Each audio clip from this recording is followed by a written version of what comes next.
Esse curso foi concebido numa era pré-pandemia de Covid-19. Nós não tínhamos ideia do que estava por vir, mas dado que de uma hora para outra o mundo de repente mudou, talvez seja importante acrescentarmos algo à ideia da narrativa como resistência, que é justamente o tema da aula 2.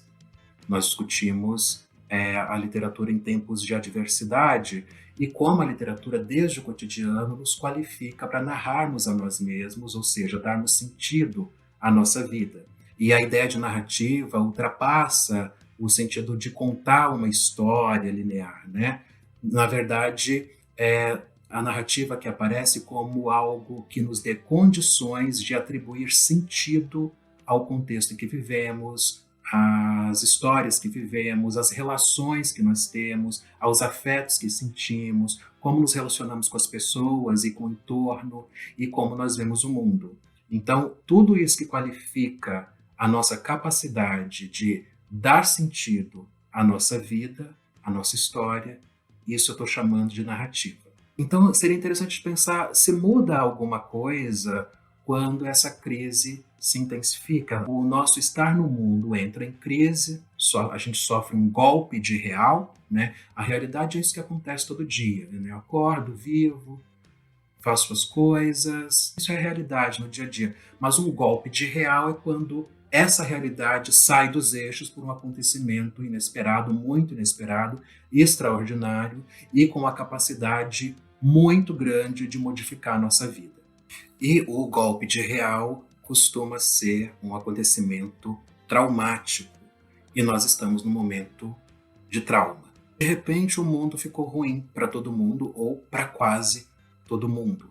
É interessante, a gente costuma falar que a literatura não serve para nada. Os poetas adoram falar que a literatura não serve para nada, os artistas adoram falar que a arte é inútil, eu me dedico ao inútil. A gente deixa o útil, o utilitário, para as pessoas vulgares, né? Para as pessoas, para os réis mortais. Nós, artistas, falamos do etéreo, do belo, do inútil, porque o útil, a utilidade das coisas é vulgar demais, né? Então a gente costuma falar que a literatura é inútil, mas num tempo de trauma, num tempo de crise como esse, é a literatura e as artes que a gente recorre.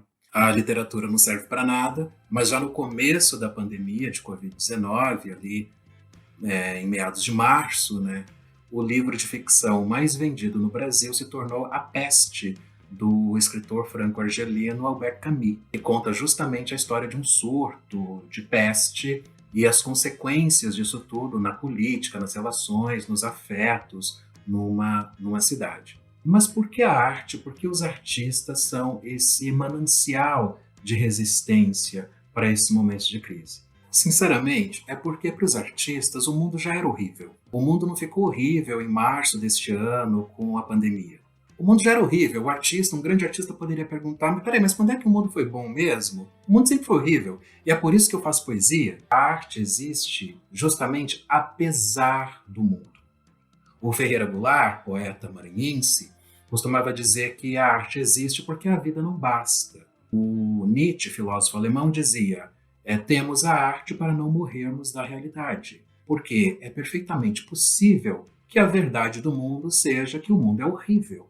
E se a verdade do mundo for exatamente essa, que o mundo é horrível? Então, para isso, nós temos a arte. Então, os artistas nunca se enganaram em relação ao mundo. É por isso que a arte tem afinidade com coisas como protesto, revolta, utopia, porque alguns acham que vão transformar o horrível do mundo, outros acham que não vão transformar, mas escrevendo se vingam do mundo, outros acham que vão escrever porque assim eles resistem por ódio do mundo. De toda forma, existe um confronto, existe uma ideia de que o mundo não é estável e de que o mundo não é plenamente habitável, que o mundo sequer é um lugar adequado para nos receber com dignidade. Eu citei ainda há pouco o Camus, esse autor do livro A Peste, que ele vai partir do pressuposto de que o mundo é absurdo mesmo, o mundo não tem sentido, e com isso ele está dialogando com a filosofia existencialista, né, que diz que o mundo não tem sentido, e nós é que criamos sentido para a vida, porque a vida por si só é absurda. Então ele parte do pressuposto de que a vida é absurda e escreve uma série de livros pensando no tipo de revolta que isso pode criar, né, no homem revoltado. Porque se eu descubro que o mundo é absurdo e admito que o mundo é absurdo, eu posso tanto trabalhar contra o absurdo do mundo, pensando em criar sentido para a vida, como eu posso, tomado de uma enorme revolta, cair no absurdo e fazer justamente barbaridades, porque o mundo não tem sentido mesmo, então por que eu seria uma pessoa decente, uma pessoa boa? E uma das obras mais famosas dele para discutir isso é o mito de Sísifo. Ele parte daquele mito grego, né? Sísifo era um rei que tentou enganar a morte, foi condenado pelos deuses a carregar uma pedra por toda a eternidade, ao longo de uma montanha, na subida de uma montanha. Sísifo, então, carrega essa pedra nas costas até o topo da montanha. Quando ele chega lá em cima, essa pedra escapa da mão dele e ela rola a montanha abaixo. Sísifo tem que descer e pegar aquela pedra de novo, e assim por todo o século. Ele vai ficar a eternidade fazendo isso. Ou seja, a vida do Sísifo será por toda a eternidade uma vida absurda. E o Camus toma isso como metáfora da condição humana, como se a nossa condição fosse justamente essa de levar uma pedra absurdamente, carregar uma pedra montanha acima, essa pedra rola, a gente pega de novo e nunca sai disso. Mas ele acha que o Sísifo tem um trunfo em relação aos deuses, que é a consciência. Então ele vai prestar atenção não no momento em que o Sísifo está subindo com a pedra. Ele vai pensar no momento em que a pedra escapa e Sísifo está descendo mais uma vez aquela montanha. Porque no momento em que Sísifo desce a montanha, é o momento da consciência. É o momento em que ele olha para os deuses e fala: eu sei o que vocês estão fazendo comigo. Eu não tenho poder em relação a vocês, mas eu sei. E é o fato de saber que confere a dignidade ao Sísifo. A vida dele não vai mudar por causa disso, o destino dele continua absurdo, mas ele tem essa dignidade humana, e só humana, de olhar para os deuses e dizer: eu sei que vocês estão fazendo isso comigo, e eu sei que isso é injusto, eu sei. Então, de certa forma, isso serve de paradigma para a própria criação literária, ou ainda para a arte de narrar no absurdo. Outros artistas acham que a dor do mundo consegue ser purgada, ser sublimada quando eles criam, através da criação. E isso não seria exclusividade dos criadores, porque nós, quando entramos em contato com a obra, nós também sublimamos esse mal-estar no mundo. Um exemplo disso é a Adélia Prado, no poema Ex-Voto, onde a gente vê claramente a passagem desse mal-estar do poeta no mundo, um mal-estar que tem reverberações físicas, até a superação, a sublimação disso tudo através de um processo de cura, que é o processo criativo. Olha só. Na tarde clara de um domingo quente, surpreendi-me. Intestinos urgentes, ânsia de vômito, choro. Desejo de raspar a cabeça e me pôr nua no centro da minha vida e uivar até me secarem os ossos. Que queres que eu faça, Deus? Quando parei de chorar, o homem que me aguardava disse-me: você é muito sensível, por isso tem falta de ar. Chorei de novo porque era verdade e era também mentira, sendo só meio consolo. Respira fundo, insistiu. Joga água fria no rosto. Vamos dar uma volta, é psicológico. Que ex-voto levo à Aparecida se não tenho doença e só lhe peço a cura? Minha amiga devota se tornou budista. Torço para que se desiluda e volte a rezar comigo as orações católicas. Eu nunca ia ser budista, por medo de não sofrer, por medo de ficar zen.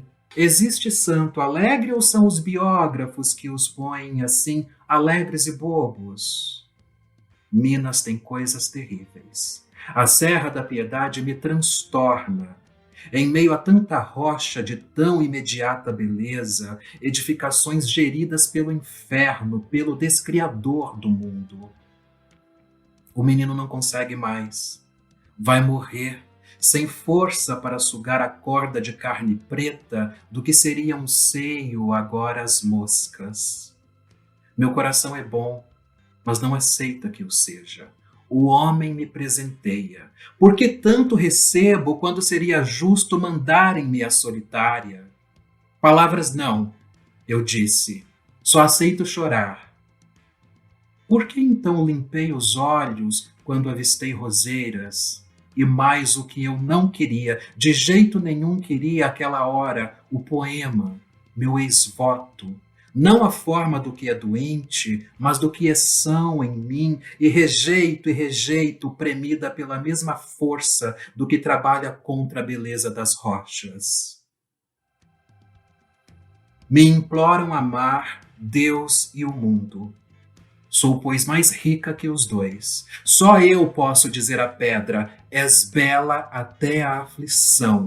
O mesmo que dizer a ele, sois belo, belo, sois belo. Quase entendo a razão da minha falta de ar. Ao escolher palavras com que narrar minha angústia, eu já respiro melhor. A uns Deus os quer doentes, a outros quer escrevendo. Então, tudo isso para dizer que a vida não é fácil para os poetas e que, por eles saberem disso muito mais intensamente do que a gente, é a eles que nós recorremos quando nós precisamos de lucidez. E quando estamos num lugar de responsabilidade para zelar pela lucidez dos outros também. E isso é uma coisa que a gente tem que fazer desde sempre, em todas as instâncias. A gente precisa nutrir as crianças de palavras, nós precisamos nutrir as crianças de linguagem. Assim como tem gente desnutrida de alimento, desnutrida de fome, de comida, tem gente que é desnutrida de palavras. E existem crianças no Brasil e no mundo que nunca tiveram o luxo de estar num ambiente em que houvesse o silêncio. Elas nunca escutaram o silêncio. Elas só escutaram gritos e barulho. Há muitas crianças que nunca tiveram a dignidade de escutar o próprio nome sendo mencionado com delicadeza, sendo mencionado com outras modulações, que é isso que a literatura permite. Diferentes modulações, entonações, e vai nutrindo a gente de linguagem, vai nos dando condições de narrar um espaço interior para a gente morar por dentro quando fora está muito difícil e a gente não consegue resistir, a gente se refugia dentro, mas para se refugiar dentro tem que ter uma morada dentro. E essa morada se faz de linguagem, se faz de repertório, de histórias que a gente conta, de poema que a gente recita. É isso que vai nutrindo a pessoa para esses momentos de resistência.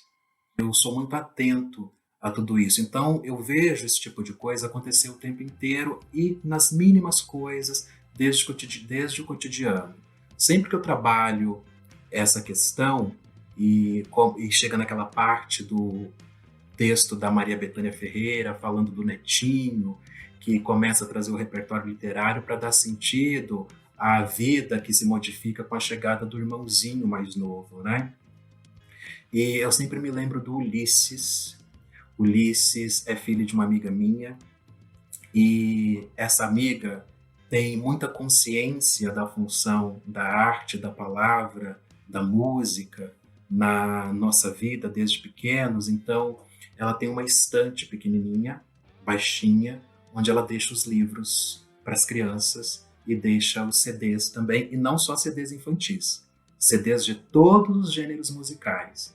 Me lembro de uma vez em que nós estávamos escutando muito o CD C do Caetano Veloso. E tem uma música chamada Rocks, é uma briga conjugal ali, e a certa altura se diz para outra pessoa, você foi mó rata comigo. E chegou um dia em que estávamos conversando à mesa e minha amiga se lembrou que não tinha cumprido algo que ela tinha prometido para o Ulisses, o menininho de 4 anos, e o Ulisses ficou muito frustrado. E nós já estávamos nos preparando para o escândalo que ia ser a frustração do Ulisses.